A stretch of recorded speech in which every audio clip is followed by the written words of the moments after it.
Welcome back to 10 Cents Podcast. I'm your host, Robert Barrow. I'm sitting in the Kangen Motorsports studio with my co-host, Adam Nilsson, sitting across from me. Hi. And how's it going, man? It's Wednesday, Yep. I think. Yep. It's the last home game of the season for Iowa State Cyclones basketball. It's basketball season. It's almost March Madness. So my current employment, the people I work with now, not like... Oh, that's... They're not overtly sport fans. Like your previous employees. Yeah, my previous coworkers, like a number of them were Iowa State fans, and like the company itself was an ISU supporter. And like, so I was in and around the sports ball thing more often than I really cared to be. Yep. And like now there's like maybe one or two guys that are into it enough that they'll talk about it. It's so like I don't even know it's happening anymore. Yeah, you used to be like totally informed. Like I'd make a comment about something, you're like, oh yeah, so and so was talking about. Isn't that what happened with them? Like, how do you know about Iowa State and Fred Hoiberg and all this? The only thing I cared about was that Iowa State won, because if Iowa State won, then everyone was less crabby at work the next day. True story. True story. But now it doesn't, like... Nobody cares. No. And there's like a couple guys who are Hawkeye fans, but not like huge Hawkeye fans. No. Nobody has like any sort of sports trinkets on their desks. Oh, see, like... Unless they're their children's team. Right. You know, like the high school team. Or Nobody has Hawkeyes tattooed on their belly? No, that's not a thing. Not a thing? Okay. No. I was going to say, depends on the person at my job. Some people are like very into it. Yeah, no. And then like most of our field guys, I don't think they could care less. We have one guy who's big into hockey. I've gotten more into hockey.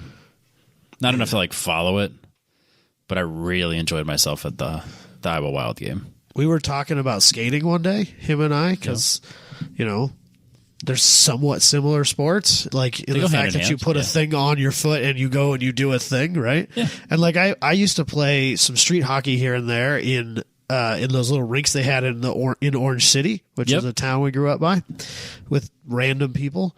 And so we were kind of talking about that, and he was like showing me all these hockey videos on YouTube. And so then I tried to show him a skating video on YouTube. Yep. And he completely dismissed me and like wouldn't even watch 2 seconds of it. Oh. And so now you don't talk like about it. I was so like he was like went out of his way to be completely uninterested in it, while we had spent the last 15 minutes with me being interested in what he had to say about hockey, and now I refuse to talk hockey with him.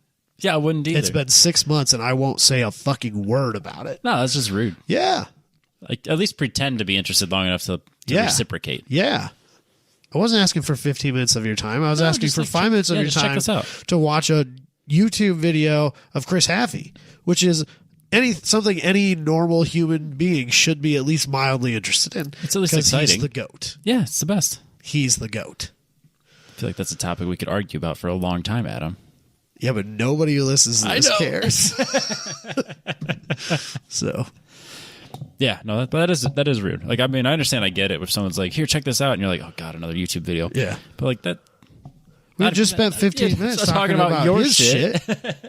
Why can't we talk about mine, which is at least in some small way related? Yes, it's totally relevant. Yeah, I don't get that. Screw that guy. Yep. Car podcast. No, it's a skating podcast. I'm done with cars. God, cars are stupid. So much better. There's a skate competition here in June. Fucking done with cars. Dude, I'm going back to skating. I can't wait to go and watch it. I'm going. It's gonna be great. I'm probably gonna skate in it, but like, I'm not gonna do that. But I'm just gonna have fun. I'm gonna bring my 5-year-old, or that time he'll be 6. I'm gonna bring my 6-year-old. We're gonna hang out. It's gonna be great. I'm looking forward to that. Yeah. I really am. It's on. Honestly, I put it on my calendar. Honestly, Katie will probably come too, so the whole family will be there. Because she is like at least mildly interested in that. There is one thing on there though, that if it's what I think. Oh, there's a race across the skate park? There's a race across the park. Of course you want to do that, don't you? I'll be the ringer with my carbon fiber speed skates. Oh, God. We've discovered that my daughter she'll stop. Like if you lay her down in front of the TV and put skate videos on, she'll stop crying and watch the TV. Awesome. And I can't wait. That's so good. I hope that she's an adrenaline junkie because my son is a pansy. Yeah, she'll be the one doing all the action sports, and That's fine. He won't. That's fine. He can sit at home and play Minecraft and Roblox, and her and I will go to the skate park. It'll be great. Love it. We should do that when I'm in Ames in April. Or you mean Ames in April? Dino Day. Oh, yeah, that'd be fun. If it's not 0 degrees, we should totally skate. That'd be fun. Car podcast. Everyone's here for a card podcast. Card podcast. Yeah, I've been actually getting into No, I'm just kidding. Cards. My dad would be so pumped about that. He loves playing poker. No, then he'd call and tell me how dumb I am. Well, I mean, more than he does now. Yeah. So, before we dive into our normally scheduled things, yes, I want a quick mention. So you have guessed it on here before. After calling him out directly on the show, this week I was a guest on the Track Walking podcast, which is one of our track-tuned family of podcasts. Oh, I thought you were going to go a different direction. Call him a rival. No, they're the track-tuned. We're the track-tuned family. Oh, it's not like Radical Podcast. No, fuck those guys. They're not even a podcast. We won. Fuck those. We won the war. We kicked their ass. What's up? No, it's us and Slip Angle and Track Walking. We're a family. Yeah, podcast. That's family. true. That is very true. A collective, maybe? Consortium. No, we already have a consortium. Oh, yeah. I think there was a term that those podcast people always used. I don't remember what it is. Oh, yeah. It's like we're under the Track Tune umbrella. Right. The Track Walking guys, we'll say they're more deep thinkers than we are on the show. Yes. At least. We're more, they dive into some more psychological topics, and there's some really good stuff on there. There's a bunch of episodes that I think are really good that you should listen to after you listen to mine and then Robbie's. Yes, of course.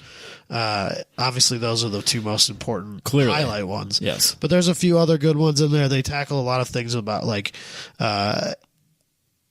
being open and inclusive at the racetrack. Excellent episode. Which are great episodes. There's a few of them about different stuff like that. So really fun to listen to. I like those guys. Yep, big fan. That's actually even one of the podcasts. Scott is a GLTC guy. It's the best. I still enjoy talking to both of them. So yep, very good podcast. It's one of the few I actually go out of my way to listen to. Seth races tiny motorcycles, and that sounds like not only the most fun, but way smarter than doing the stupid car stuff. Oh, beyond smart. Tiny motorcycles sounds like a riot. He does endurance racing on tiny motorcycles, Robbie. I wonder if he needs a teammate. That sounds way more fun. Yeah, no, I like what I'm doing, but that sounds great too. I think they do it on basically on kart tracks. Yeah. I think is what they're doing. Sounds like it. Which would be really cool. Like little 50cc mini bikes. I miss my mini bike. Me too. My dad still has the one I grew up with. I was long gone. So, yeah.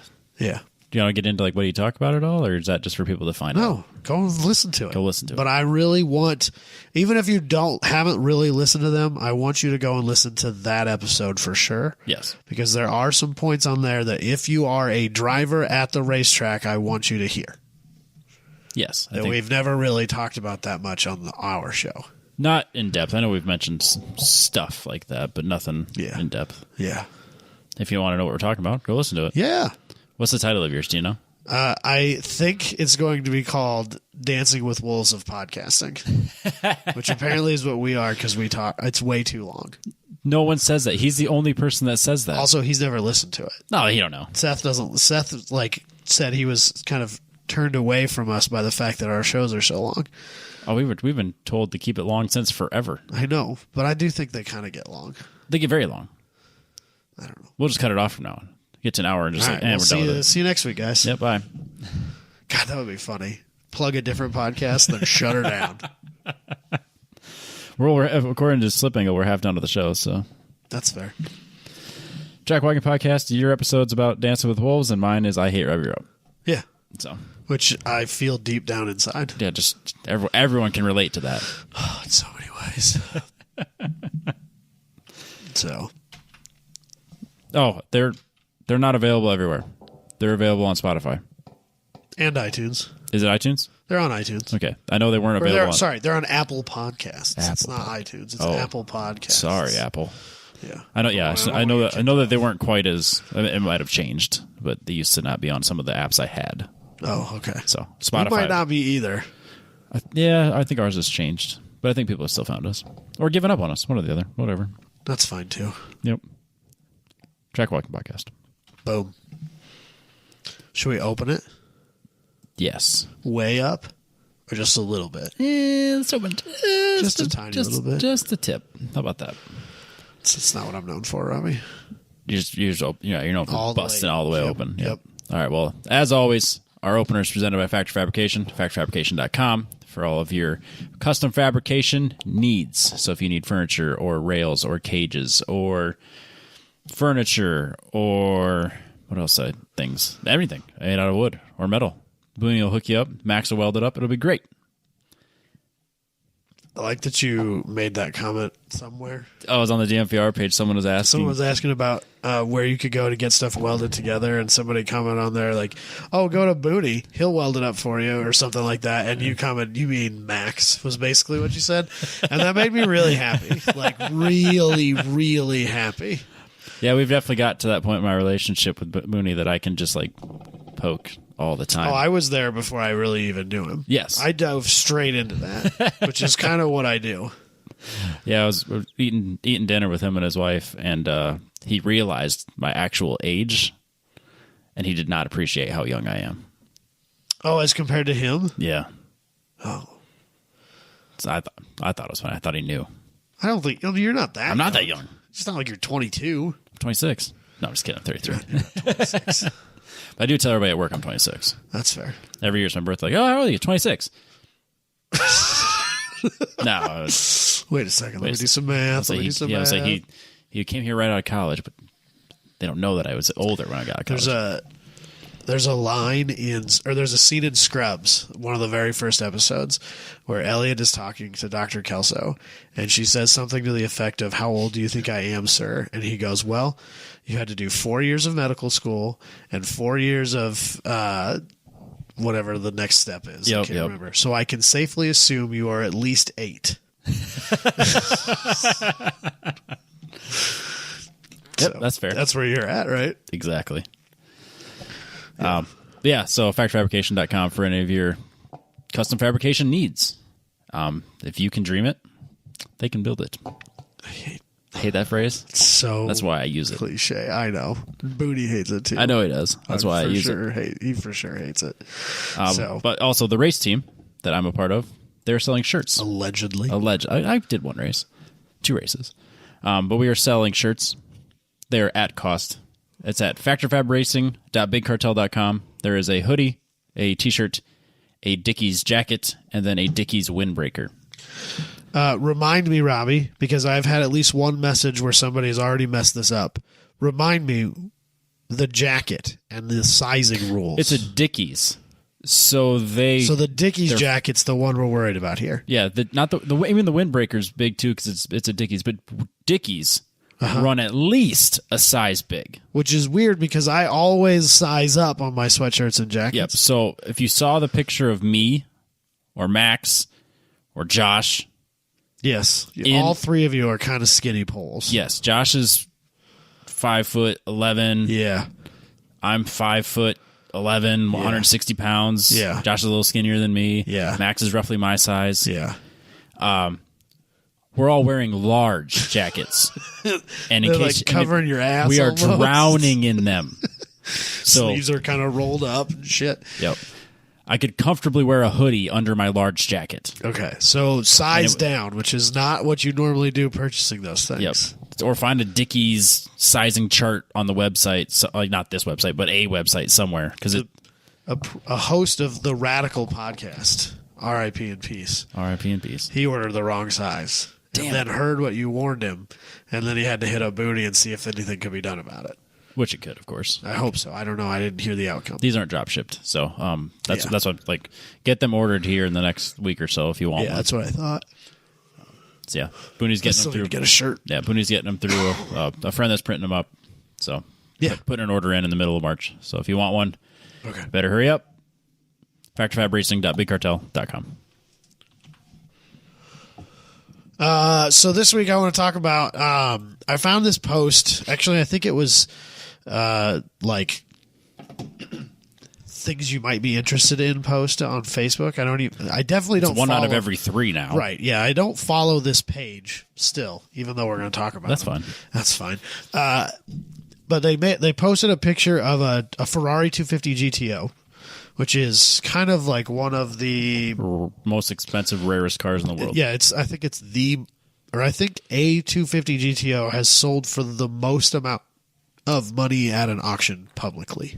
I'm not going to look it up, but yes, A publicly sold car. Yes. I mean, we don't know what private sale prices exchange, but how people launder their money is right. really none Apparently of our business. these were cars that were raced in the 60s. And so this one, it's like on a trailer and it's missing a front wheel and it's clearly been abandoned and ignored for an extended period of time because its paint is faded as bad as a Honda Fit. Right. An orange or a red Honda Fit. Red Honda Fit, yeah. It's fitting of that, isn't it? Apparently, like, these were really not that expensive when they were built. Okay. All things considered. Right. So the story of this one, it says that it was raced. It quit racing in 1964 and was donated to a high school. Just take this for your automotive program. Yep. Back when high schools had automotive programs. Right. And now community colleges do that sort of stuff. Yep. Then in 1972, it was sold for $6,500 to a guy who parked it in a field and left it there for 10 years. Just left it in the field for 10 years. Could you imagine stumbling across a Ferrari 250 GTO in a field? Even if it was a kit car, I would stop. I would shit myself. Yes. Dude, I would, if I found that in a field and the guy's like, yeah, I'll sell that to you, I wouldn't leave that car. I would call you. Yeah. And I would tell you to bring your truck and trailer to me. I would take a day off because of work. I'm not going to leave this. This car's not leaving my site as long as it's parked where it is. Couldn't agree more. So I've done that before. I think it was like a cheetah or something. Like I saw it out of the side of my. Saw it out out of the side of my. I'm driving like on a blacktop and I'm seeing it. I'm like slam on the brakes. Like, what was that? Yeah. Oh, it's just a cheetah. But it could have been something awesome. We're not going to miss it if there is. Cheetahs are awesome. Not enough to stop and buy it like this. I mean, no, it's not a 250 GTO, but so yeah, now they say it's worth north of $30 million.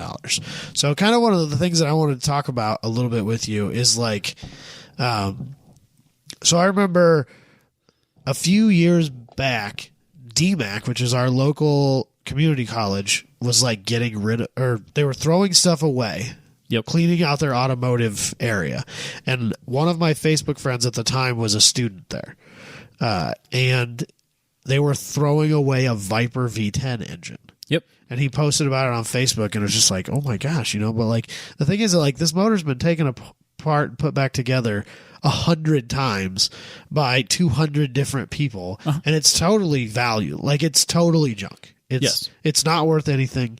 It needs a complete overhaul. It's not and they can't legally sell it. No, they cannot. Because it was donated to begin with. Yeah, so if you see a car that's, maybe that's not quite 100% accurate, but as far as I know, if you see a car that's in an automotive school, like we had a Chrysler Crossfire, and the teacher... An SRT6? No, just a Chrysler Crossfire. But it was donated from Chrysler to the program. It was like a brand new car. Yeah. And our professor guarded it, made sure no one did anything stupid to it. Right. Which it's Chrysler Crossfire, who cares? But but it was still at the time it was kind of it was a brand new car and it was donated and that's it was, and they wanted it to be really cool. It wasn't. People thought they were cool. Yep. I'd take an SRT6. I'd rather have a Prowler. Yeah, probably. I don't know why I put those two together, but I'd rather have a Prowler. Well, I mean, they're both Chrysler products. All right, we'll go with that. But same with the Vipers. The Vipers were donated by Dodge, so your part of the agreement was you could have these to have in your automotive program. You could use it to advertise the program. You could bring it to have people work on them. You could put it in all your pictures and shit. Come to DMAC, you can work on this Viper. That shit works. Yeah, absolutely. I mean, look at UTI. They'll charge $30,000 a year. I know a bunch of people who have gone to UTI and those sort of schools and have absolutely regretted it. Yeah, they're so expensive. I remember I was accepted at UTI and Minnesota West. Yeah. When I did automotive school, and Minnesota West was a 2-year program for like a fraction of what a 1-year program at UTI was. Yeah. And just like when I was looking at the curriculum, I was like really not dramatically different. But I'm just like, man, I don't want to go into automotive with a $25,000 minimum debt. Right. And then like I talked myself out of UTI, and I'm actually really glad I did. I think that's a very good move on your part. Yeah. And Minnesota West was an awesome automotive school. Wonderful automotive I think school. people don't give nearly enough credit to most of their local community colleges. No, they absolutely don't. So, DMAC is an amazing community college. Yeah. It really is. Currently trying to become a part-time teacher there. That would be awesome. They'll go way downhill. I was going to say they'll peak then. And It'll then be me and Don, teachers at DMAC together. Times are changing, man. Times are a-changing. Their Google reviews go down to like 3 stars real fast. My college teachers are shitting themselves right now. Just the thought that we might be back together in a school educational capacity. It'll be fine. It'll be good. Yeah. You've changed. We'll see how it goes. Ish. Don's definitely changed. That's for sure. Yeah. That's for sure. For the better. Oh, yeah. For the better. Arguably. I just want to... The stories are less Okay, exciting that's now. fair. Yeah. He's grown up. Yep. But anyways, back to those community colleges. They'll donate those cars, but you cannot sell them. Right. Like they have to be can't scrapped be, once you're done with it. Yeah, they can't just be like, given away or like given to somebody and like, oh, well, I can't register because I can't because it's donated. No, it literally has to be crushed. Yeah. Like that is the agreement that you're doing. So yeah, a lot of those Vipers got crushed. Like many a Viper has been crushed because it was donated to a community college. Crazy. Yep. So yeah, I don't know. I mean, a Viper's pretty awesome. It's no 250 GTO, Right. Which is kind of surprising they were even able to sell it. Which Well, it might have I'm sure rules are different back in the day. So, but yeah, it just kind of makes me wonder, like, how many cars that are crazy now that nobody realized had a value or put in like had an attachment to that were lost for any of these reasons, for any of a huge number of reasons, but, least of all being an educational tool. Right. I feel that way anytime I go to a race, like a professional or anything race where it's just like, that's Jordan Taylor's C8 Corvette. Yeah. I think it's probably changed a little bit in the more recent years where people are thinking ahead, like, some of these cars are worth not throwing away. Yeah. And we'll put it in a museum when it's done. Yeah. Whereas, like, even 10 years ago, I don't, you'd see a car, you're like, that's going to get crushed when they're done with it. Or it's going to get scavenged and put into the next car. Yeah. So I'm curious, like, just when I think about how many race cars just get scavenged after they're done with them. I see there's, this gets posted all over the place, and I've seen it in a few different forms, but like pictures of like people, they've got a station wagon and they're towing like an open trailer with a Ford GT on it through McDonald's drive-through. Yep. It's just, what? It's such a different time. It was just a car. Yeah, it was a race car. It was just a race car. It wasn't iconic yet. I mean, I think it was a little bit, but it wasn't any different than like seeing like JB's Porsche GT4 Club Sport. Sure. Nobody, like, yeah, it's a cool car, but nobody thinks about it as an investment opportunity. Right. Well, maybe that's not again, true. times might have changed a little bit more recently. Yeah, but yeah, you would never think to see whatever top class endurance racing team just driving it through a McDonald's. Yeah. Yeah. But then again, everything's on a stacker now, and there's no such thing as open trailers, even at club races anymore. No, it's gotten way out of hand. It's a very different world. Yeah, if you're not showing up with a $500,000 rig, then what are we doing here, Dalton? We're working on it. The thing is that we've talked him into it. It's not a matter of if, it's a matter of when. He just has to find the right one and then actually get it bought. He had one that he found that was exactly what he wanted. No, the one that was in Boyden that Dale was selling. Yeah, but that one was perfect. No, it wasn't. Yes, the one it that was. he found right after PRI that one was the perfect rig for what he wants. Yeah. He wants one that's less RV and more crew sleeping quarters. Like Lori, like Boonies. So the one that he found and the one that we looked at PRI, you could tell that one is like the one that was built for a pro team. Yep. And they have a pro driver who comes in and is Prevost. But his team of 6 guys in the race car come in together, and they all sleep in this truck. And so it's got like a small kitchenette area with a sink and a kitchen or a fridge. Yep. And then there's a bathroom and a shower that's 2 separate rooms. So you can one person can use the shitter while the other person's taking a shower, and then everything else is bunks. There wasn't like a king master suite in the back. You could sleep 8 guys in 8 separate bunks in this thing. That's what Dalton wants. Because not only does he want that because we roll as a group because we're idiots. No, it's better that way. But also, he doesn't want all the upkeep of the whole full RV package. I don't blame him. Well, we don't need most of that stuff in a weekend anyway. No, I think that would be ideal. For him, the one he really wants has no running water in it.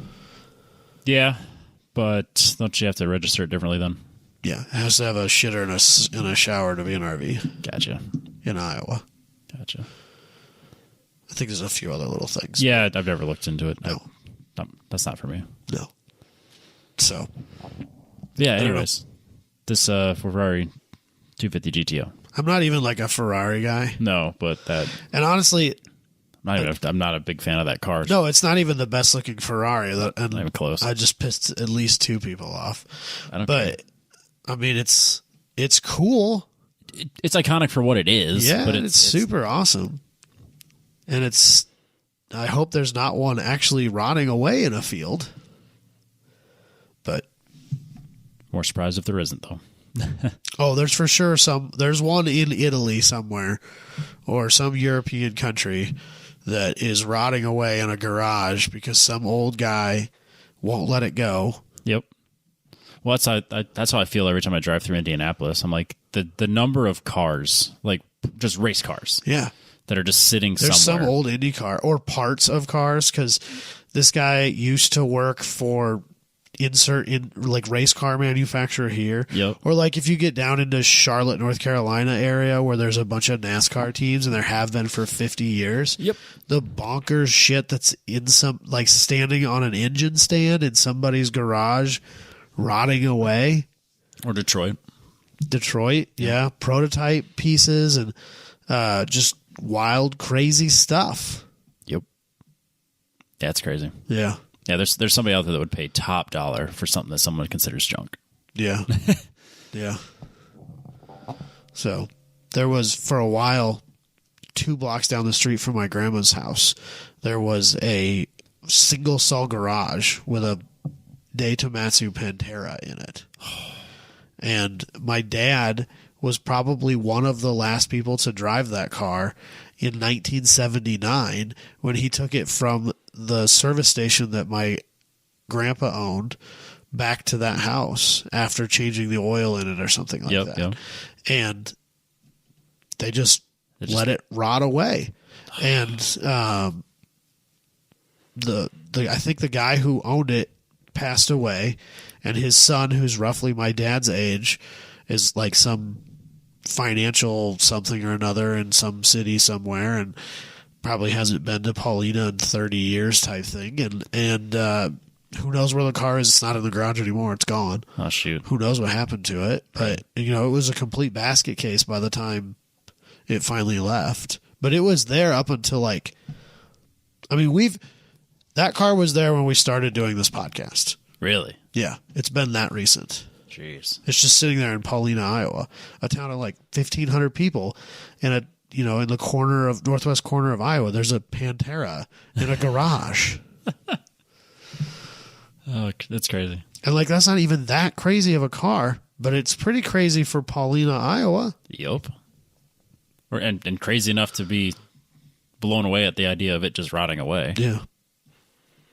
apparently, allegedly, there's a guy near the Clarion area, which is north of us here, about 45 minutes, or north of me, about 45 minutes. I'm 45 minutes north of you, but apparently he has an Ultima GTR. Really? Yeah. Man. I drive through that town as often as I possibly can. Hoping to see it. Hoping that it'll be out. Oh, that'd be amazing. Also, the world's largest tractor is there. Really? Yeah. It's in a farm and country museum in Clarion. I did not realize that was a thing. Yeah. What is it called? Like Big Boy or Big Red or something like that? Oh, I'll recognize it as soon as you show it. Big Boy Tractor or something like that? I don't know. World's biggest. I can't spell. Yeah. Big Boy. No, not truck stop. I don't care about the truck stop. I've already been there like a million times. That one with like the million. Yeah, it's got like 8 tires on it or something on each side. I've seen that. Now it has like a duals setup, but they're super duper wide. But yeah, I guess that tractor's in a museum in Clarion. Huh. It actually, we drove through their compound here a few months ago. Katie and I did. Yep. With Logan, and it actually looks interesting. I think we might, when they were closed for the season, I think we might go up there this summer though. Yeah, I think Logan would enjoy that. It's something that looks interesting, and I kind of want to see the world's biggest tractor. Of course, as you should. That's so Iowa of you, right? But it's kind of cool. Yeah, I'd go. I mean, why not? I go to all the museums. I don't care. Yeah, Go out of my way for it. I know, right? So, anyways, moral of the story is if you see someone letting a car rot away, go take it. It's yours. take pictures of it. Yep. Send them, post them up on the group. Yeah, then we'll send someone to go get it and save it. Because we love saving cars. There's an upsettingly large number of Daytonas and Superbirds that are rotting away in pastures. Yep. And that makes me really mad.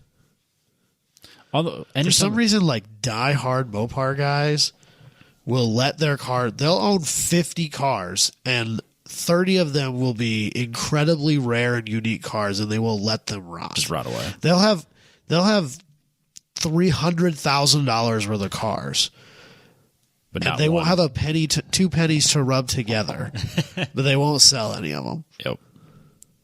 No, like driving to Jess's parents in northern Missouri, it's insane. There's a bunch of cars like there's just stuff sitting, just sitting on the side of the road, like on fields and whatnot. It's just like that at one time was a really nice car. Yeah, yeah.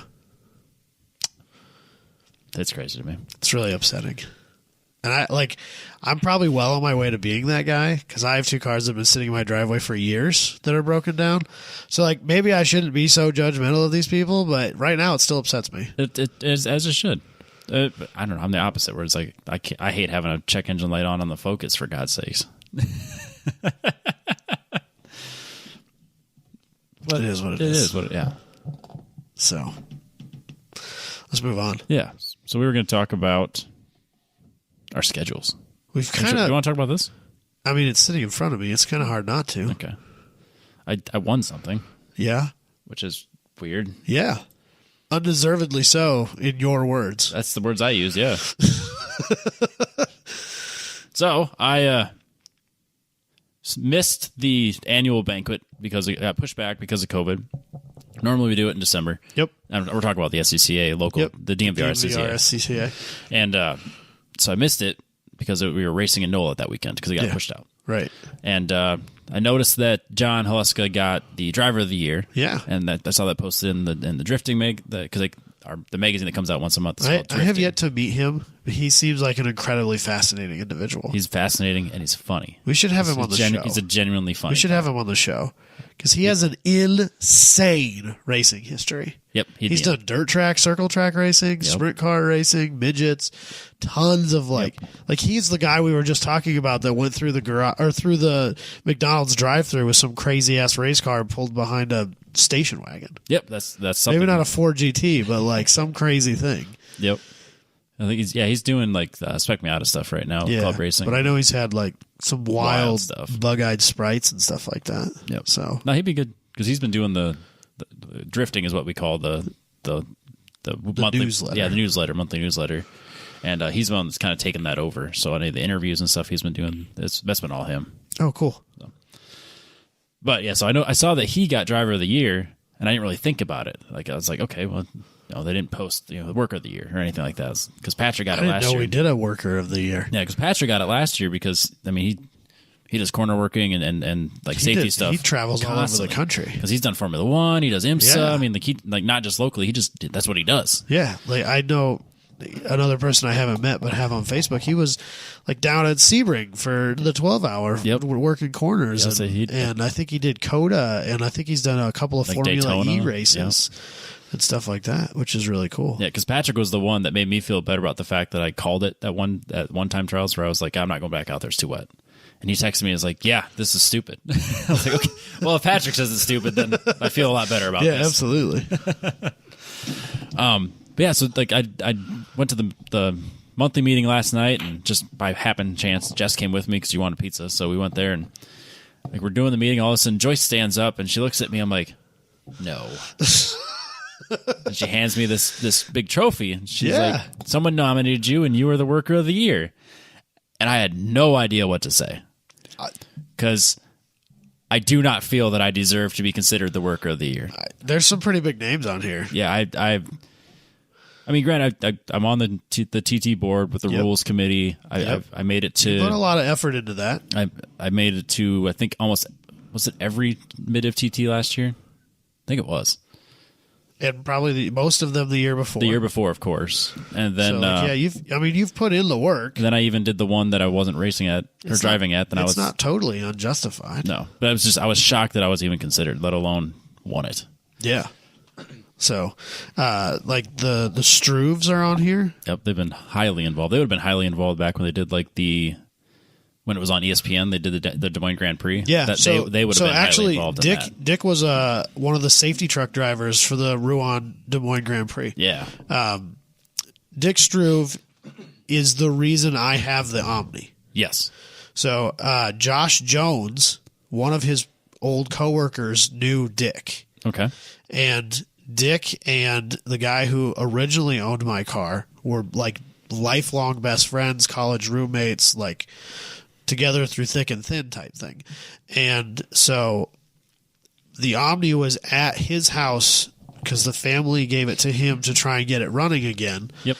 And that was when we were looking for that was when Josh and Don and I were like, oh, we've done a couple autocrosses. Let's go endurance racing.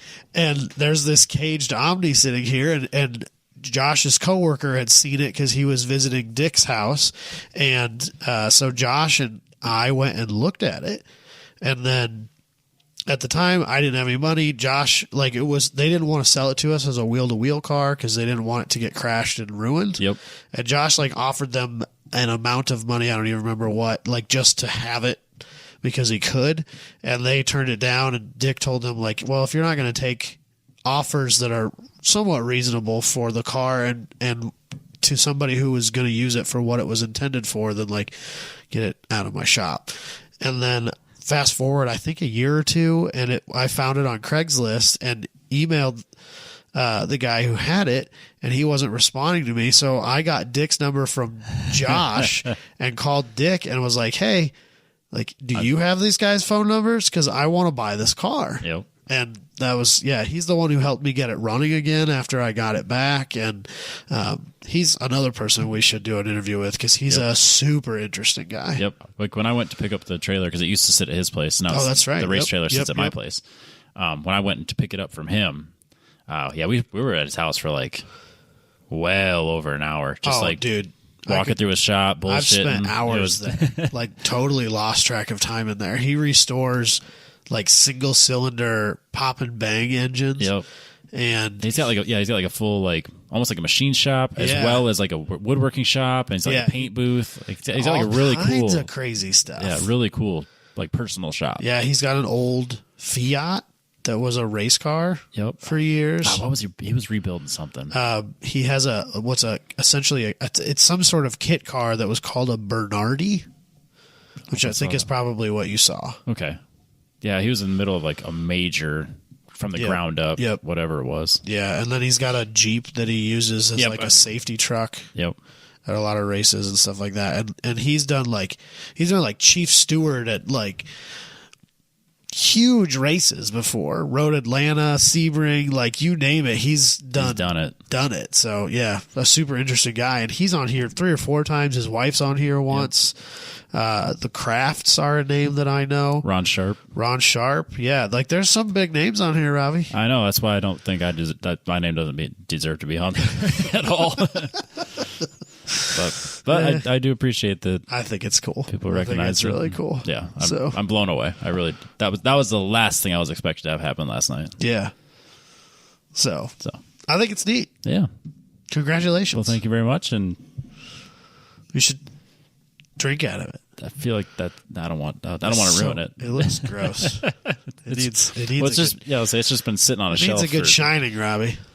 This trophy is as old as I am. 1989. Oh yeah, it's only 2 years younger than me. So, well, cool. Anyways, that's all I got. I want it. I don't deserve it, but that's fine. It's pretty exciting. It is exciting. Now I need to. Now I need to chase the winged bitch.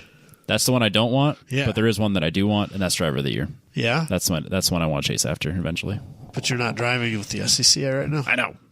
It kind of ruins that. Yeah. And we don't have a club racing program. It kind of ruins that too. So it's going to be hard for you. Yep. I bet there's some really cool names on that one too, though. Oh, incredible names. Yeah, we have a shockingly interesting history. I think a lot of SCCA regions probably do.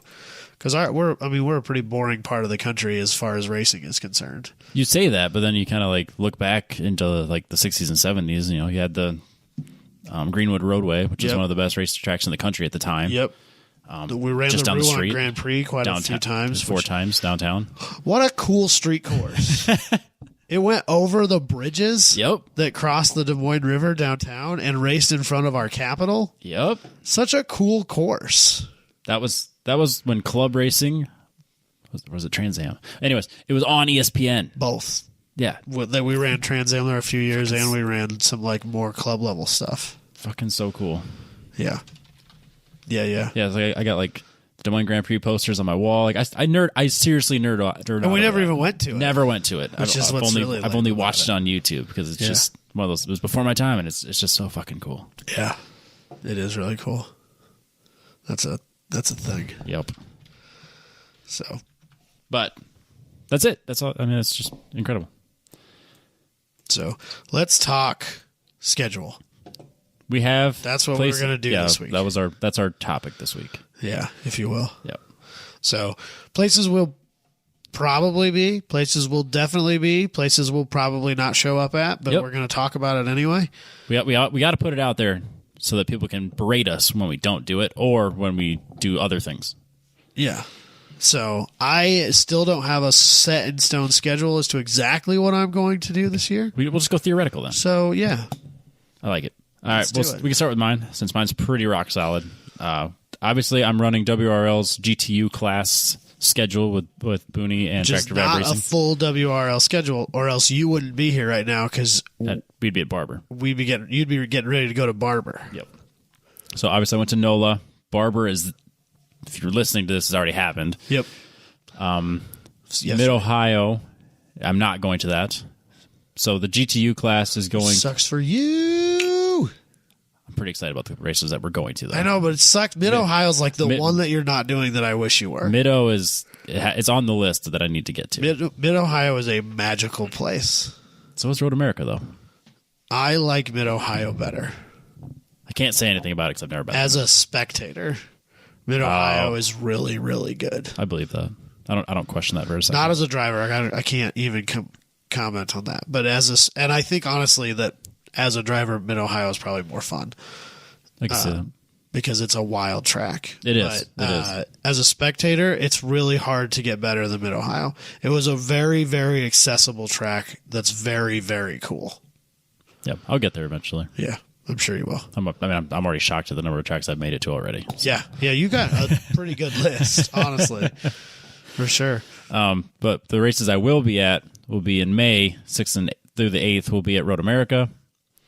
and then we turn around and go to I think I will be at Road America too.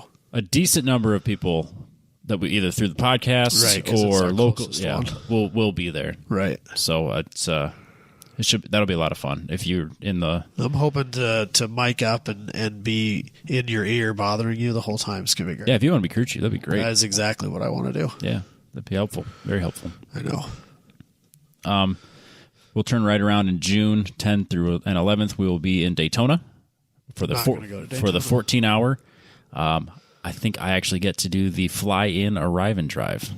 I mean, if Booney wants to fly me in, we can talk about it. Yep. But no, I'm probably not going to be at Daytona. Yep. Now we're trying to make it so that I don't use every second of my vacation just driving to and from these events. Yeah. So Yeah, I get that. so he can take off a day or two earlier than me, so I can just fly in. And then, so the idea is to do the 14-hour in Daytona. The perks of being your own boss. Yep.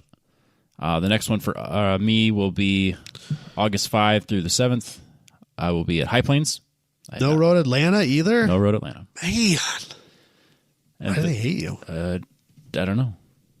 You just keep getting screwed out of Road Atlanta, don't you? Yeah. Because it was I on the supposed to- original schedule for one one lap. lap, and then AMP replaced it. I'm not mad about that. Which, right, apparently AMP not is mad. a hell of a track, and a lot of people say that's one of the best tracks in the country. But Road Atlanta is Road Atlanta. Yep. So Yeah, because I practiced Road Atlanta for a long time on the sim. A long time. yeah, That got took away from me. But that's okay. So High Plains in August, and then we go out to VIR in September. that's an event Very- I want to go to very because I excited for really that. want to go to that facility as well. Yep. Very excited for that. Looking forward to VIR. And then the championship will be in Sebring, October 28th through the 30th. So we are saving the bumpiest for last. So that's an 8 and an 8. So you don't do any 24s this year. Nope, the longest is a 14.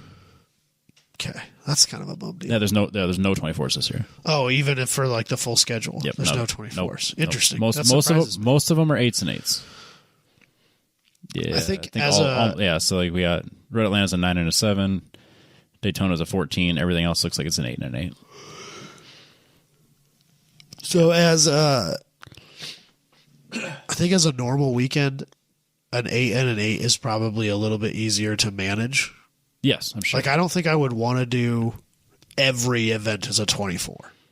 No, there's a reason even IMSA only does. I get that that you want to do a 24. Of course. Like you want to, because that's like, I mean, even as like a guy who prefers time attack over wheel to wheel racing, a 24-hour race is There's the pinnacle of motorsports. It's on a pedestal for a reason. Yeah, it is absolutely the pinnacle of motorsports. A 24-hour endurance race is where it is at, and I'm not even that guy.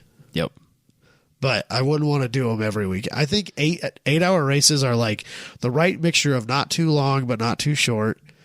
They're good, solid endurance races that leave you enough time to work on the car between the two races. They don't have to start at like 2:00 in the morning. Like you're not getting up at some dumb time, and you're not sleep deprived. It's not the worst weekend. No, I thought 8 and 8 was manageable Super for manageable. lack of a better term. Like Yeah. because I mean, a 2-hour stint. That's what we did when I you went swap and out, helped I mean, with the champ car with the knee on it at Brainerd. Yep. Was 2 8s, and yeah, it's just right. Yeah, the day goes by. It's not a big deal. Yeah, Yeah, I think in my head it kind of the going all like Daytona. It's a 14-hour race, so you're driving all the way down there for one shot. yeah. Because if something goes wrong, Don't fuck it up. yep, yeah, you gotta start wrenching and hope you can get it all back together and go right back out there. But you get one race. Think about it, like a 14 hours is a long time. That's still 10 hours short. That's still just over half. That's like when I trained for my marathon and I went and ran 17 miles, and I was like, okay, that's good. Yeah. No, the 17 through the 26, that's the fucking hard miles. I didn't run those before the race. Yeah. Yeah. For sure. So yeah, I was a little unprepared. You thought you were ready. You weren't. I wasn't. No. I also didn't realize I wasn't planning to run that marathon to begin with. But that's a whole nother thing. Yeah, that's fair. Yeah, so Did you rollerblade some marathons? Yeah, too? I did the North Shore. Did you just do one? Out in Duluth. Yeah, I did one in Duluth. That was when my skates broke, and then Rollerblade gave me 50% off to buy the. Oh yeah. So, because I don't know if they felt bad for me or what, but I got maybe they saw something in you and you never came back. It's just because of these big quads. They're You like, could "Man, look at his have been quads." a sponsored Speed skater. marathon skater. Yeah, it's not too late. I could still do it. Would that be something you would do? No, Because if I remember right, you were like, I'm never running another marathon. I'll never run one. No, I'll skate one. Yeah. Oh yeah, I'll go out and skate 15 miles, no problem. Like right now, if I go skate, I'll do at least 10 miles. Yeah. I mean, speed skating's easy. Right. I won't do it fast. No. For the record, I'm not doing it like in no time at all. But like you'll skate 10 miles a lot better than you could run 10 miles. Yeah, even when I was running, 8 miles was kind of like where I was like, anything. I could do 8 in an hour, and that was like, I wasn't taking so long of my day. And I was, it was a comfortable pace. Like I wasn't, it was comfortable. I could do 8 miles in an hour. Even as like a distance runner guy that I've never ran more than a 5K. That was my case until college. I have no interest. I don't mind. I got a nice day. I got my headphones in. I can just escape for an hour. I'm totally cool with that. I can't do 8 anymore. That's not my thing. But yeah, I liked that. But I can go skate. I can speed skate on the trails. Yeah. So it's either way. Yeah.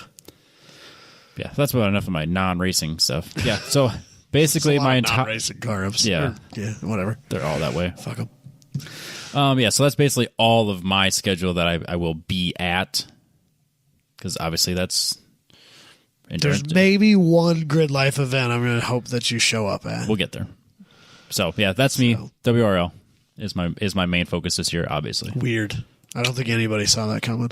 Somebody might be surprised. Yeah. For sure. Yeah. Then I guess we'll quick do this. Yeah, I left that open because we got to plug it. Yeah, I'm still helping. I mean, I can't get worker of the year if I'm not helping. So I'm still helping with the mid of GT series. You going for a repeat win, worker of the year 2022? No. But no, I am not. No, I'm not because I didn't deserve it the first time. But I will Maybe now you'll earn it, Robbie. No. So I will be helping with the mid of TT. I don't think I'll be able to make it to all the events.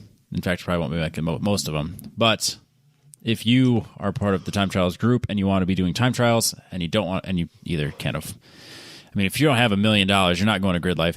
And whoa, I gotta be like that. And if you don't already have a gold pass, you're not going to Gridlife. That's probably actually so. True. I mean, if you're not already on the list and you want to do time trials, come to Mid of TT. We have an event at Heartland Park in May.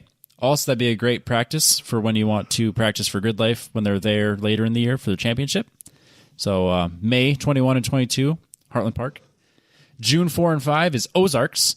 I know a lot of people have been dying to get on that track. Too many people. This is your chance. Hopefully no one's dying on the track. I'm not convinced it's not going to be a thing. Yep. That being said, this is the only event of the year that we are very strict on no novices. No rookies. No rookies. So you have to Stay at home, nerd. Have to have at least an intermediate TT license through the SCCA if you want to do the Ozarks event. Also, that's the only one I expect to sell out because we don't have a lot of slots because they expect a huge amount of club racers. Yeah. So that one, if you are even considering it, sign up as soon as it's available.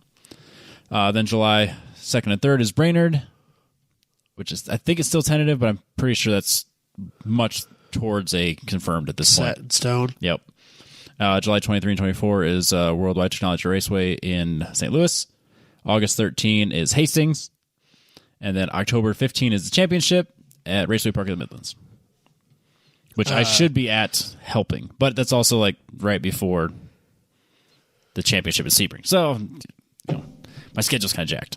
Weird. Because I wanted to do Ozarks just to drive it. Right. But that's right before we go to Daytona. Like a week before. Yeah, so I'm not doing that before I go to Daytona. It's not an option. No. So Brainerd's track schedule has a TT event for the Lando Lakes region or whatever it's called on their schedule for that weekend already. Right, I know they're together, but yep. I mean, it says tentative right now, and you're saying it's kind of leaning more towards being confirmed. It sounds like it's confirmed. Brainerd already has it on their schedule, so Perfect. Yeah. So that tentative thing probably needs to be removed. But is what it is. Yep. Yeah. So mid of TT. I think I didn't think about that. We should maybe I'll make a post about it on the Gridlife Track Battle group about your Heartland event. Yeah. No, it's be a great cheap one. Track time. Yeah. Yeah, that one probably won't sell out even if it gets a lot of interest. Yeah, and just because you can put a lot of cars on track. Yeah, and a lot of cars in the paddock. So many cars in the paddock. That's a great paddock. Not going to sell that one out from a paddock perspective. Yep. So no, that'll be good. That'll be a fun one.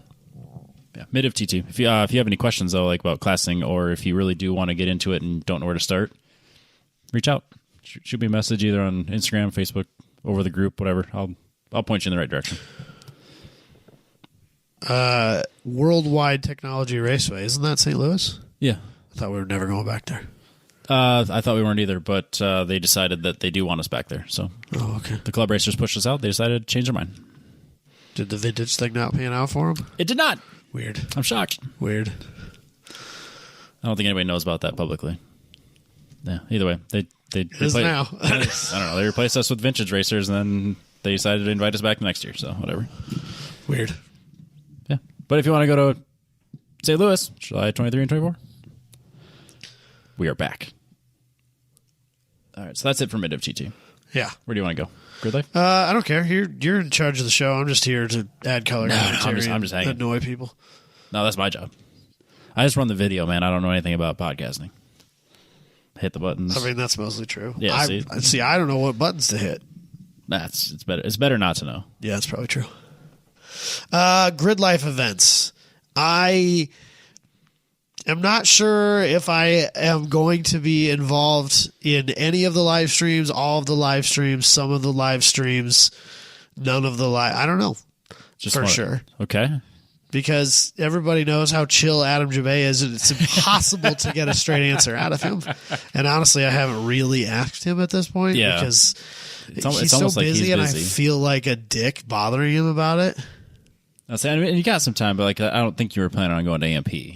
AMP is not being so this year. That's right. This year, to the best of my knowledge, they decided to focus on quality over quantity. Yep. Not that last year's were lacking in quality by any stretch of the imagination. No, they were excellent.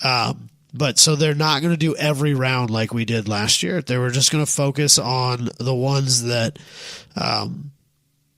maybe the ones that people watched more last year. And whether it's from a participation standpoint or right, and then focus on the ones that work well for that format, because some of the tracks are less good than others, just in the way that things are. What's the one in Chicago? Blackhawk. Audubon. Yeah, that one wasn't the best live stream just because you had kind of a dead spot. But we're still doing that one this year. Oh, really? Yep. At least that was on the schedule that I saw, which may have changed by now. Probably. But the schedule that I saw, they were going to be doing NCM, which is April 15th and 16th, which is kind of a shitty weekend. Yeah. Because that's Easter weekend. My wife was not thrilled about that. But I don't know. I think I'm probably going to be at NCM. Or, if I'm doing live stream things, I'll be at NCM. Yep. They are not doing the spring special or the Streets of Willow, to my knowledge. So they're doing a street special this year, which is a full time attack and drifting event, an HPDE, but no GLTC. Right. At Streets of Willow and Big Willow, they're running both configurations. Okay. And Horse Thief Mile, which is a drifting track. Okay. So that's going to be cool. If you're in the California area and Gridlife sounds like a thing that you want to participate in, you definitely should go to that one. It's going to be awesome. That's March 26th and 27th. But then the first event that I may be at, that's Grand Circuit at NCM, which I think is on the mend. Yeah, after the tornado. It sounded like they it got to sounded work like on they that won't fast. have all of the garages that they had in the past. Yep. I hope they add more porta-johns because last year the bathrooms were too busy. Oh, see, look, when I was there for TT Nationals, it wasn't so bad, but it also wasn't quite the crowd. Yeah, probably not. That is probably the worst track in the country for spectating a race. Yeah, because you got the big walls, because obviously the sound stuff. And then there's the, really nowhere between to the watch. insane amounts of elevation change and the fact that you can only get to the front straight and all of the walls that they have to try and keep sound down, honestly, you could probably see more of the racetrack on the interstate than Yes. you can in the racetrack. This is absolutely true. So, but I think it live streamed really well. It should. It absolutely should. I think it live streamed That really one well. should be, I would say, excellent. So that was my first time ever live streaming at that level. Was at that one last year, and I did it with Abe, and that was a lot of fun. Yeah, that would be a good one. So then they're doing another taco track day, which is like a midweek Gingerman, like a Tuesday or something like that at Gingerman. It's just a track day. Yeah, just to just relax. for fun. There's no competition. Same with track day picnic. There's a GLTC race that's not for points. They usually do a standing start autocross thing, and then they do just HPD. No time attack. No GLTC races that matter. Just come hang out. Apparently, that's the most fun event you can go to. That's what I keep getting told by so many people. It's the closest event that we have. I think it might even actually be closer than Heartland Park. Never been there. Nope, never been there. So, No, everyone has good things to say about Track Day Picnic because it literally is just like you and your buddies at a racetrack. Everyone's grilling. Everyone's having a good time. Like more so than a regular. There's no stress. Yep. And apparently, it's a really cool place. Yes. It feels like you step back 40 years. Oh, nice. And everything's inside. You have to cross the track and you're inside it. Kind of like Hallett. Sure. Yeah, Hallett's that way. Which is, I think, is kind of cool. So then June 2nd through the 5th, they moved it back to the beginning of the year, which I actually wish they wouldn't have because I liked it at the end of the year better. Midwest Festival, Gingerman Raceway. That one sold out. It's dumb fast, and they ended up having to lottery off spots because there were so many people that didn't get ones that they wanted. It's going to be wild. It'll be a big one. They released their lineup. Yep. I don't know any of them. I recognize a couple of names, but I don't know them. I listened to some of Cascade and Kavinsky because those were apparently the two big names that I should know. I don't know any of their stuff. No. And I can't really get into it. I can't get into it unless I'm like in. I think if I'm there, it's different. It's super fun concert, but like I don't just listen. I don't just mellow out and listen to it. Yeah, like I was trying to listen to it while I was doing some splicing work at work, and I was just like, this isn't where I'm at. Nah, it's meant to have a crowd. Switch back to like Bullet for My Valentine or something like that. There you go. That's more work music for me. Some screamo metal. Yes. So that'll obviously be live streamed. I will probably be at that event regardless of my status as a live streamer. I will not. Right. Because you hate fun. No, I'll be having fun elsewhere. June 25th and 26th is Audubon Country Club.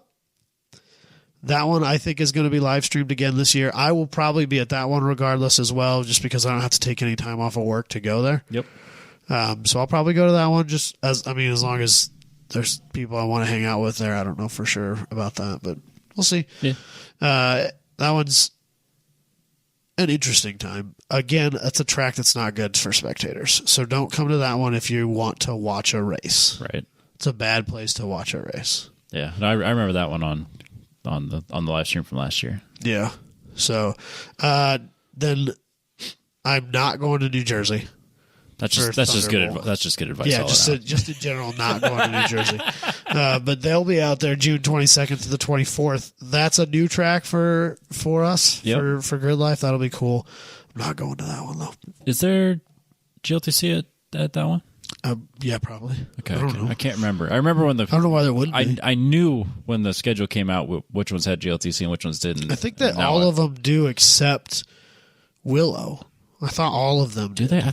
And then track day picnic and taco track day because there's no competition. I guess I'm thinking of the original, like the first revision that came out. So there were a couple of things that got added and a couple of things that got removed from that was leaked, if you will. Yep. Yeah. So the next one up, I think I'm probably going to go to this one again because I think Dalton wants to go to it again. Oh, good. You'll have content. Yeah. On his birthday weekend. August 5th through the 7th, Midsummer Meet at Mid-Ohio, which I just adore as a place. They have the best track showers. And so, that's arguable. No, they do. No, it's arguable. So for no other reason than to take a shower, I want to go to Mid-Ohio. Apparently VIR. I think I'll be the only one who takes a shower in Ohio because it's a disgusting and grimy place. But I got to take as many showers as I can there to keep it off of me. You know what I mean? Yeah, you don't want to get that. I don't want to get Ohio on on me. That sounds just. Ugh. Apparently, VIR has showers open to the stars. To the stars, again. just like Hallett does. Christ. So I'm looking forward to showering under the stars At at least they don't play VIR. the chicken song. You don't know that. They might. They don't. Only They're way too sophisticated for that. No. They fancy down there. They have a tree in the middle of the track. It's fell over, I think. No, I think it's still there. Oh, I thought the oak fell over. I don't remember. I don't either. Either way, I can shower under the stars. That's really all that matters. Right, that's fair enough. So, then the big one that I'm most excited for this year, Gridlife Circuit Legends at Lime Rock Park. I will be there regardless of my live streaming status. August 19th and 20th. It's going to be insane.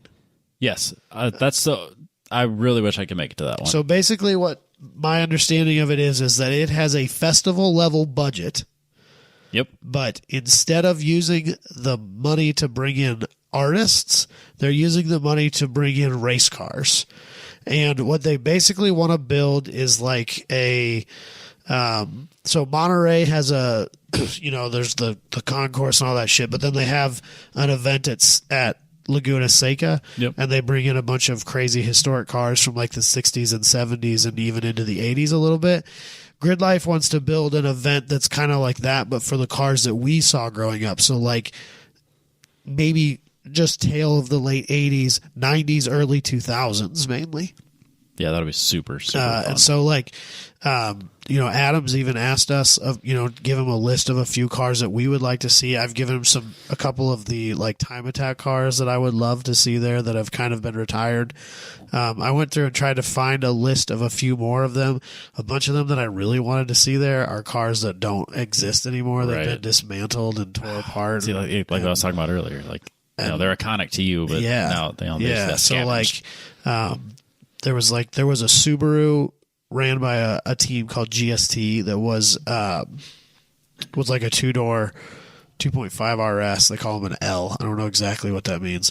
It's some sort of body style. Subaru people know what I'm talking about. No idea. I don't fucking know. But it was chopped. It was an unlimited class car. Yep. For a long time, it was the car in Global Time Attack. Okay. Like it just kicked everybody's ass for a while. It's like chop topped and it's just wild. And I would have loved to have gotten a chance to see it. Never got a chance to see it. Car's torn apart. It's gone. Shoot. No longer exists. It makes me very sad. That's too bad. So, but like Sierra, which is probably one of the most insane time attack builds from the early 2000s that kind of was the American contender at some of the early World Time Attack events. That car exists. We know where it is. It's in running condition as far as I know. It's in the possession of Life Motorsports and Cole Powelson now. Mm-hmm. So like that's a car I would put on that list real quick. I would love to see that car in real life. I've only seen it in pictures and videos on the internet. Yep. Even if it doesn't make a lap, just being there, being in its presence would be amazing to me because I'm a fucking nerd. I'm going to tell you now, in March, and this event is in August. Take me some decent pictures. Turn your phone sideways. No, you tell me not to, Robbie. Make it wide, and take me some wide pictures of these beautiful cars. Do we still have a camera? It's right there. Maybe I'll bring a camera. Bring the camera. I won't use it. No. Dusty can teach you how to use it. Dusty will be there. He take all the pictures you need. All right, we're good. I don't need you then. I got Dusty wants to fly in there. That'd be great. I'm trying to make sure that he does. Oh, he will. We'll talk about it constantly. Okay, that's fair. So, that is the event I'm by far and away the most excited for. As you should be. It's a really long ways away, and I don't even care. Yeah, that'll be a lot of fun. That'll be the only one this whole year I'm predicting that I'll be like genuinely disappointed that I couldn't make work. My PTO resets by then. Nice. It resets on my work anniversary, which means I'm gonna have time to burn, baby. And I'm going. I don't care what comes. I am going there. Then September 9th through the 11th will be at Horizon again. Again, this is an event I'll probably go to regardless of my live stream status. Yep. But maybe not. I don't know. We'll see. And then an event I won't miss because it's the best and everyone should go. Track Battle Finals, Heartland Motorsports Park, October 7th through the 9th. Kind of late in the year to be running in Kansas. It'll be fine, though. That'll be fine. I can't wait. I'll probably be at that one. There's been some talk about some fun stuff that's going to happen when the track goes cold. Yep. Going to be some cool things.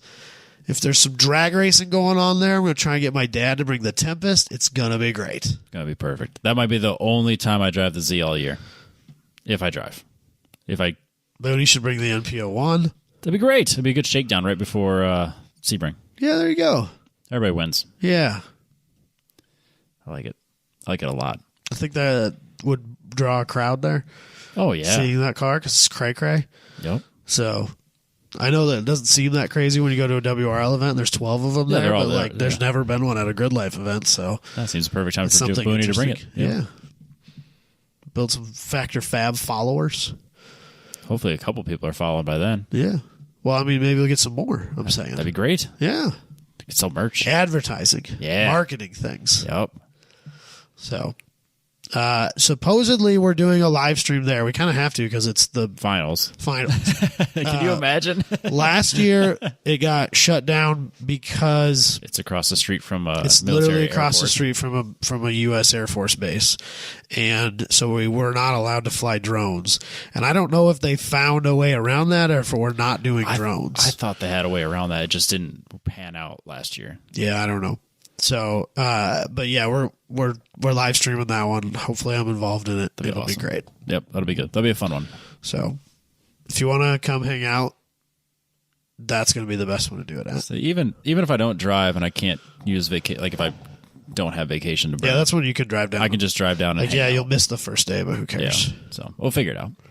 So I'm excited that that's the finals because there's a few people that didn't come last year because nobody cares about the first year events for Gridlife, generally speaking. And then everybody had a blast. And so there's some buzz built around it. And then the fact that it's the finals will get some of the cars that I wanted to see and didn't get to this year. Nope, it'll be perfect. It'll be a good one. So that should be cool. And that's it for Gridlife. That's Gridlife. Yeah. That's probably like you and WRL. That's probably mostly where I'll be this year. Yep. If I don't end up doing live stream stuff and I'm not going to go to every one of those events, I'm not going to be heartbroken because it's very expensive for me to go to these because I don't go to work and I get terrible. I don't get PTO basically. Right. So I'm going to be taking unpaid days off to go to these events. That adds up fast. It's so hard for me to do. Yeah. So No, yeah. And you shouldn't feel obligated to go to every single one of them. I'm not going to. Unless I have a specific task or purpose for being there, I'm not going to go.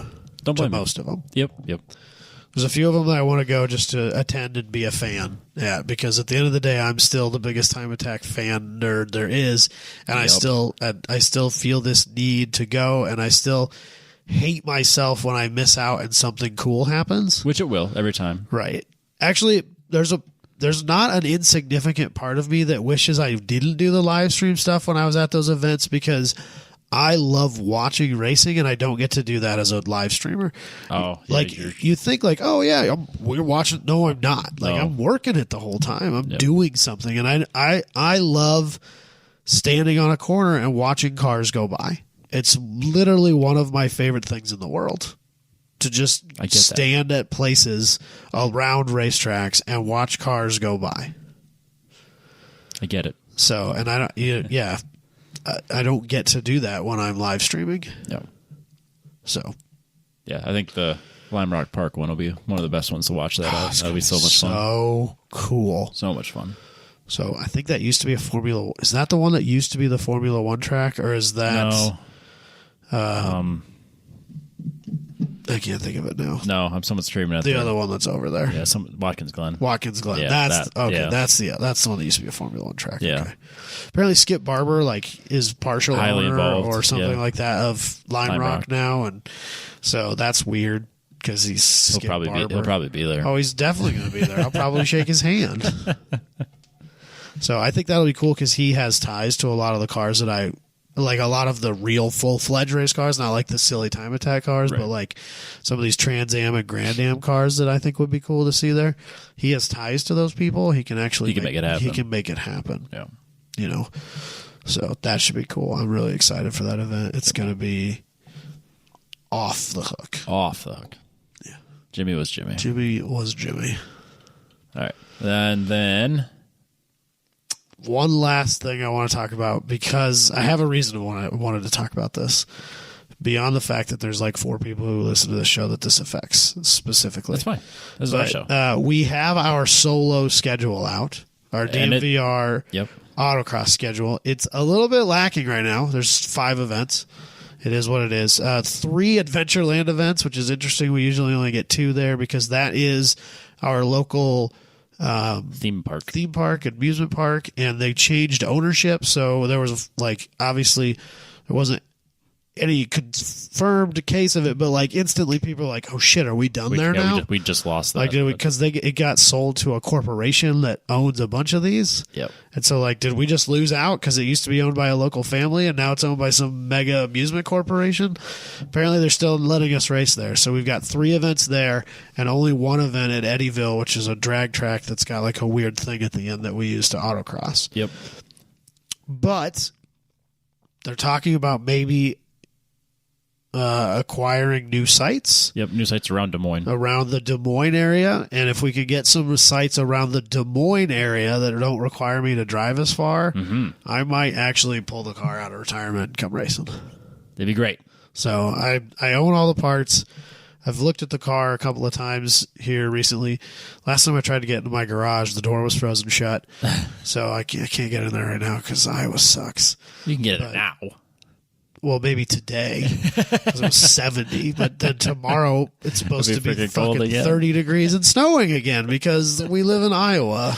Yeah. That was false spring that the last 3 days. We have had false spring. That was false spring, Robbie. Yep. And it's over. We're going back into the deep freeze. Yep. No. But yeah, I mean, if I'm around on some of these days, I'll. So maybe, just maybe. I'm not making any fucking promises. No promises, but maybe, just maybe, I might drag the car out to 1 or 2 of these. I pull the Z to 1 for once. Never done that with the Z. There you go. It'd be fun. Yeah. If I'm in town and have nothing else going on, heck yeah. Why not? There you go. That's how you get driver of the year, Robbie. Yeah, if I just do a couple autocrosses and then do WRL. There you go. So, I would really like to drive the car again. Yeah, absolutely. So maybe I'll do that. Yep. Yeah. So if you're local, make sure you're running the 10/10ths class. Who cares about PAX? Oh yeah. Apparently last year that was the biggest class. It was the biggest class, and I didn't even know it was still a thing. I'm so proud of them. So congratulations to the person whose name it was Spencer Dewey, I think. Was it? Who won? The reason I remember that is because when I saw that he won, and then I saw he started a side hustle doing tires. Oh yeah, he did. And so I was going to shout him out on the show for locals if you need tires. Yep. Yeah, he was at the meeting. Yeah. So there you go. That reminds me, I need to change tires on the edge. There you go. Hit up Spencer. Yeah. Country Road Enthusiasts. That is group. That's his tire. Country Road Enthusiasts. Country Road Enthusiasts. On Facebook? On Facebook. All right. If you're local and you need tires. Country Road Enthusiasts. Yeah. Support fellow 10/10ths fans. Yes. He has no idea that's coming. Nope. That'd be great. Tell him 10/10ths sent you. He'll have no idea. Also, I think he was involved in the silly t-shirts I ended up with. Good. So. Good. That happened. I appreciate that. And then you'll be at PRI. You're going to PRI this year, Robbie? No, I'm not. Why not? I have plans with E-Man. Really? Yep. E-Man's not going to PRI? Nope. That sounds fantastic. Yep. So E-Man currently is in Costa Rica. Yeah. As we are recording this. Yeah. He has been pushing hard I know. for me to go to Costa Rica He with doesn't him. invite me to those things. Would you go? I probably couldn't. But, See, I mean, if I could, I would. But he's inviting me. Like, Yeah. He's like, you got to go. Yeah. I was like, why do we got a passport? Just tell me when. TFTI. Yeah, we'll fucking do it. So now it's like, well, what makes sense to do it would be literally the weekend of PRI. That's dumb. So, or the weekend before. So That's dumb, Robbie. So I might be out of the country in Jurassic Park land. For this is probably where they filmed him, isn't it? no, the book takes place in Costa Rica, or in an island off Costa Rica. Okay. They actually filmed it in Hawaii. Oh, okay. He actually texted me that while he was there. He's like, you probably know off the top of your head where they filmed it. I was like, yeah, they have a whole thing in Hawaii. You can like tour the set. And it's like, of course you know that. Of course, everyone knows that. I know where they filmed Star Wars, so what? I didn't know they filmed in Hawaii. Hawaii. Yep. They filmed The Hobbit, or the Lord of the Ring movies in New Zealand. Yep, I knew that. That's all I know. The more you know. I would love to go to New Zealand. I would enjoy that a lot. They're making a Lord of the Rings Amazon series, and it looks great. I know you couldn't care less. Yep, I'm excited. I couldn't even make it through the movies, man. I'm sorry. I'm so excited. No, I understand. It's gonna be great. People love it. I just couldn't do it. Hopefully it's better than The Witcher. Yeah, No. I said it. I never watched that either. The Witcher was really good, but it was also really confusing because there's like 4 timelines that are going on, and they jump from one timeline to the next and then back and forth. Oh, I hate when they do that. And it's not obvious. Right. And so I'm like, where am I? And the only reason I knew is because I've played 2 out of 3 of the games. And so like the whole time I spent explaining to Katie what was going on and what timeline we're in now. So confusing. It was really hard to watch. That's too much. Yeah. So the Book of Boba Fett did the same thing, and it drove me nuts. Didn't watch It's a that Star either. Wars show. Yeah, I know. I didn't watch that either. I know where. These TV shows and movie reviews are presented by Petrobox, mypetrobox.com. If you want to get a box that just delivered to your house once a month that has car care products, t-shirts, magazines, tools, all sorts of just general car guy stuff or girl stuff. Every once in a while you get like, they also have Petro Pups, so you'll get some dog products, leashes, collars, stuff like that. That'll also be in there. There's usually a sticker, and they're actually really cool stickers. So my toolbox as well as my lift are covered in Petrobox stickers now. My son loves stickers. Yep. And so he's got a dresser that he's got covered in them, and there's a couple of Petrobox stickers on his dresser. Nice. And a Ford Festiva sticker. As it should. Joe King's Nice. Festiva. Joe King is meeting us at VIR. Joe Johnson. Joe Johnson's meeting us at VIR Nice. for help. He's going to help be a part of the crew. I'm Nice. really excited about that, actually. Yeah. Now, he reached out, and I was like, yes, you, right, you. I think Zach You are Carroll, exactly Zachary what I Carroll wants too. Yep. Wants to go down there because he lives somewhat nearby. Yep. No, because Eyes Up Auto Art. he reached out and was like, asked if we needed like crew members. I was like, yes, we need someone that's extremely capable as like a mechanic or like a crew chief or like a grill master. He's done all of He's those all things. of those things. Yeah, he does so many Lemons events every year. It's literally the exact, like if I could describe who I want as a person coming to help us, it's him. Yeah, because he's pretty low key. Yep.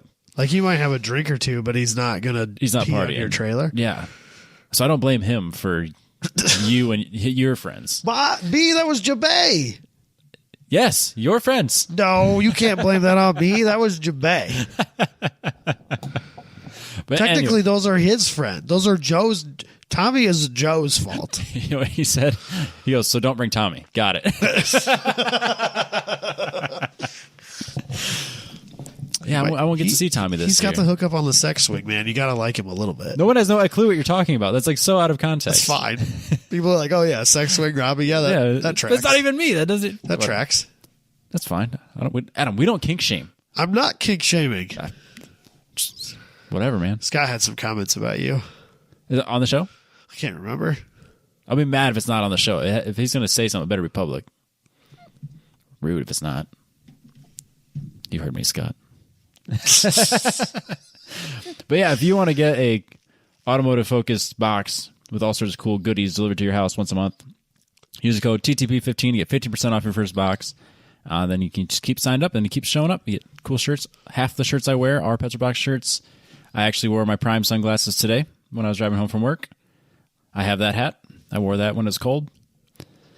So yeah, if you want to have all sorts of awesome car care products as well, like my shelves are full of anything I would ever need when it comes to car care products. When it comes to like the quick detailers or the glass cleaners or the rubber cleaners or like fabric cleaners, car wash, all that stuff. I have it all because of Petrobox. So all of my cars are in, like even the Focus, for example, is in much nicer condition than it needs to be, really.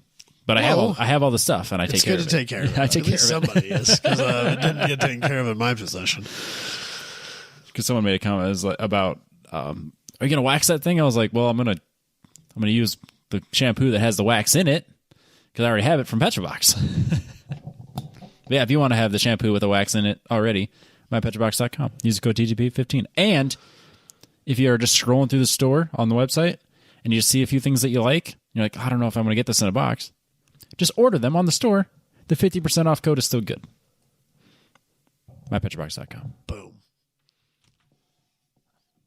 Do you have something? I have a hot take.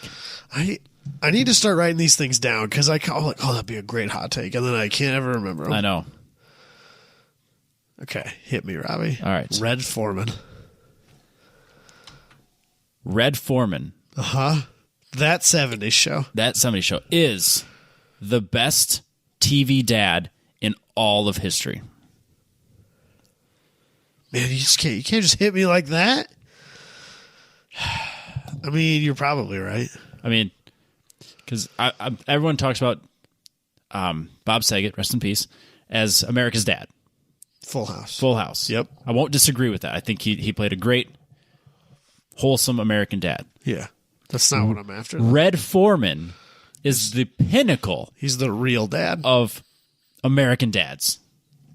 He's definitely the dad I strive to be.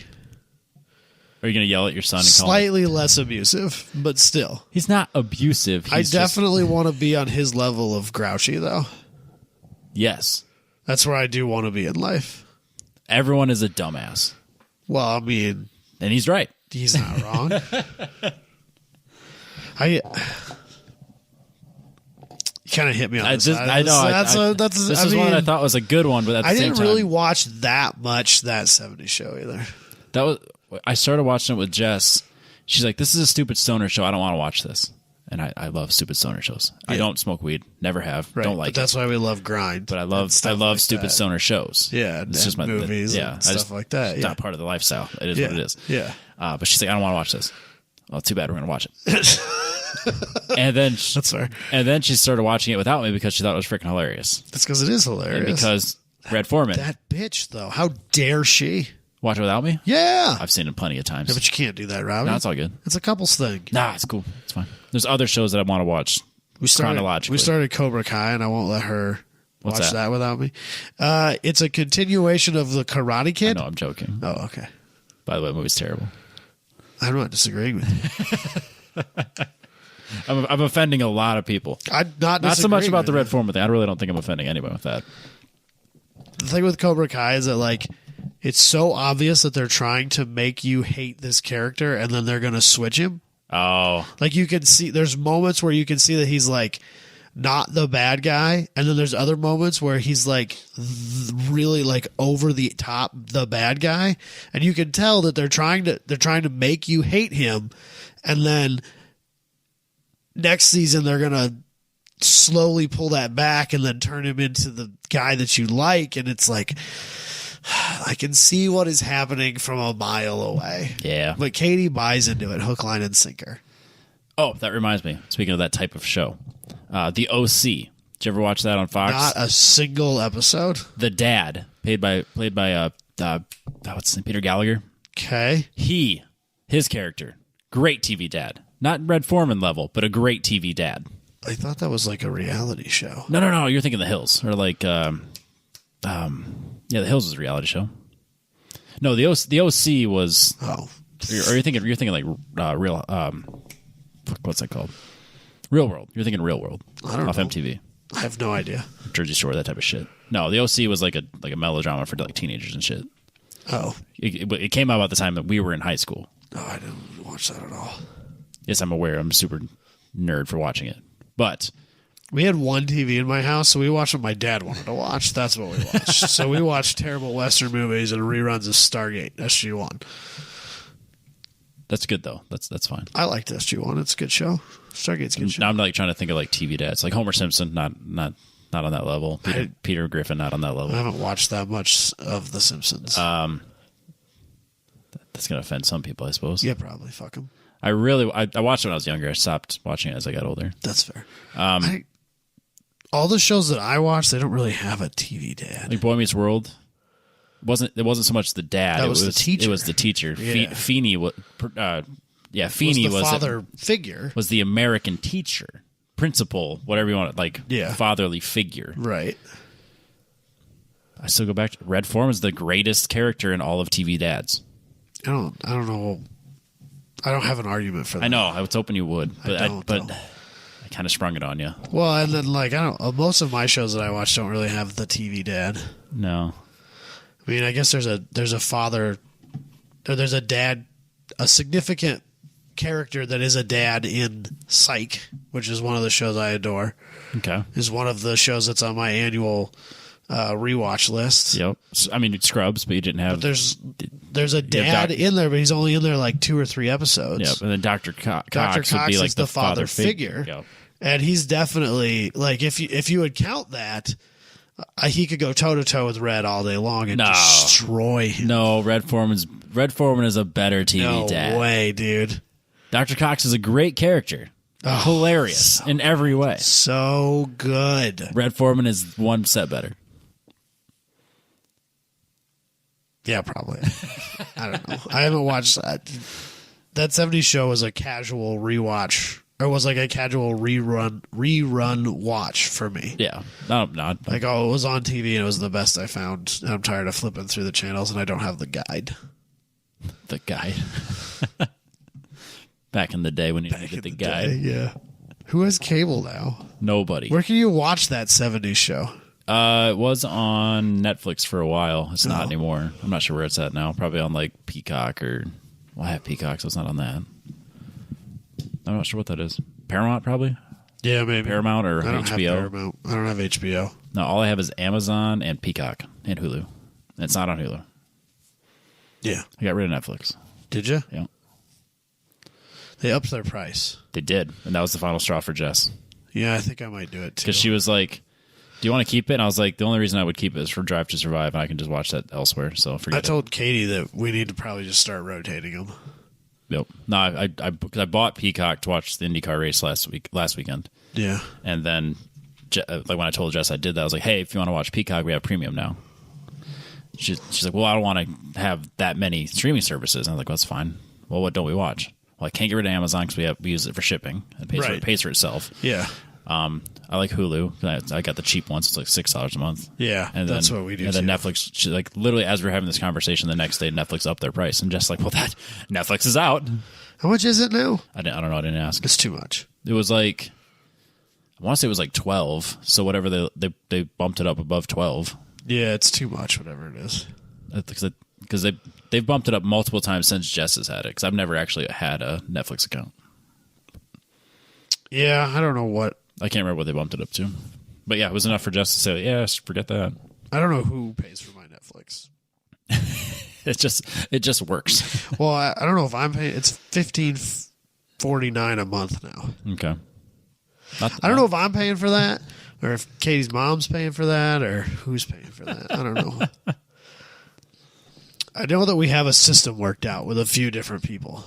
Yep. I think my parents and my brother have Disney Plus I have shared. Disney Plus. Yeah, I don't have Disney Plus. That's where Brink is at. I know, but I already have a copy of Brink. I have a VHS copy of Brink and a digital copy of Brink. That's fair. But that's what we should do a podcast on. We should just talk about old Disney Channel movies. Apparently there's a Disney Plus series coming out that's Cars. Like the movie Cars, yep. Like Lightning McQueen. Yep. And they go to like Bonneville, apparently. And I don't know, it looks really cool. I'm excited about it. I'd check that out. That'll be cool. So that's one of the few cartoons that I'll like watch. Like just, what are we doing tonight? We're watching Cars. Oh, I love Two it. adults are watching Cars tonight. It's fine. It's one of the best movies. Cars 1, Cars 3. Yep. Cars 2 doesn't exist. unless a child is watching it. Every once in a while, I'll like kind of nudge Logan towards that one because I've seen enough of 1 and 3 now. That's fair. And that it's a slight change of pace. There's a bunch of shorts that are kind of okay too. Yeah, I never watched any of this. They're not that great, but they're okay. Yeah. Again, change of pace. Yeah. Because when you're saying it word verbatim, start to finish, it's time to fix it. I can do that for sure. There's more than a few movies. I'm trying to think what that movie was. The first time I watched Brink with Jess, I was doing that verbatim for a while, and she's like, "I'm not going to watch this with you if you keep doing this." That's why Katie doesn't like watching it with me too. That's fair. I'll stop. Yeah, whatever. That's all I got, man. Apex Pro. Yeah, go buy one. Wrap this up with Apex Pro. ApexTrackCoach.com. If you want to get into automotive data, start focusing on yourself. That's definitely something I'm very much doing this year. That is my main focus. I am focusing on improving myself as a driver, even more so than I have in the past. It's funny how you're now in a car where other people are driving, and it's the same car. Yep. And so now you are like, shit. Oh yeah. No more excuses. No, it's perfect. I gotta focus on me. This is perfect. Like last year was all about getting familiar with wheel-to-wheel racing. But now you can't blame the car for being slow. No, because there's other people in it. Yep. So now, it's all about improving myself. So using the Apex Pro, using data review with Andrew, it's top priority this year. That's where I'm spending my money this year. Good. But yeah, if you're kind of that point where the same mentality where you want to, if you're getting 90% out of your car and you want that last 10%, this is the stuff you need to be chasing after with the Apex Pro. So if you want to use this awesome Gen 2 as well as a window mount, use the code 10tenths. You get 10% off when you get the Gen 2 and the window mount. Or if you want to save some money, you can go to their shop. They have the Gen 1s available for a discounted price. Not quite as capable as the Gen 2. The Gen 2 has a lot of features on the app that you can use. Looks like they're out of stock on the refurb ones. Oh, no more Gen 1s either. Sorry, guys. Gen 2s are available. Gen 2's in stock, ready to go. Yep. Well, I don't know if they're in stock, but they're available and ready to go. It's available and ready to go. Or if you aren't quite ready and take the jump into like the level of data that the Apex Pro has, you can download the official motorsports app of 1010's podcast, and that is the Apex Pro app. It is free. You can use all of its capabilities that it can do with your phone, which is beyond anything else that's available when it comes to a phone-based lap timer. Thanks. And then it can give you an insight into kind of like the stuff you can use like with the Gen 2 and the Gen 1 units.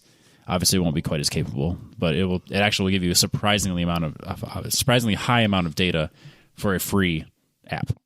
So definitely I'm going to push anyone to go that way. I mean, you can use that for track day stuff, time attack, like on track, but you can also create your own tracks and use it at like an autocross. So it's useful across the spectrum of whatever you're trying to do. Use it to drive to work. Yeah, you can improve that time every day. Yeah, maximize efficiency. It's all about optimization with Apex Pro. Find the fastest line through that exit, Cloverleaf. Is it better as a double Apex? Do you hug the inside? You won't know until you use Apex Pro. That's true. Very true. ApexTrackCoach.com. Use the code 10tenths. I think that's all I have this week, Adam. Yeah. But we have about 30 minutes left. No, we don't. I'm so fucking tired right now. Yeah, that's all. But yeah, I kind of want to see what everyone else is doing this year. So if you are doing things that aren't things that we've already talked about on the show, go into the consortium. That's what we could do. Hey, if you're not already part of it, go to 1010th Consortium on Facebook. It's our group. It's our closest friends that listen to the show, and they post cool stuff, and it's like super chill. But if you are not already on there, you should definitely be on it. And then if you are doing things this year that aren't the same things that we're doing, or if it is, post it up, let everybody know where you're at. We can hang out, be friends. If you're coming to the WRL events, say hi. If I'm changing the brakes on a van and I'm in away from me. If I'm in a bad mood, I apologize. That's not my fault. It's Mooney's fault. So that's fair. Don't Did blame he me. do the back ones yet? He did the fronts on his truck. I don't care about the truck. That's what I said. I don't know about the rears of the vans yet, but it needs to be done. Yeah. And on that, we'll catch everybody next week.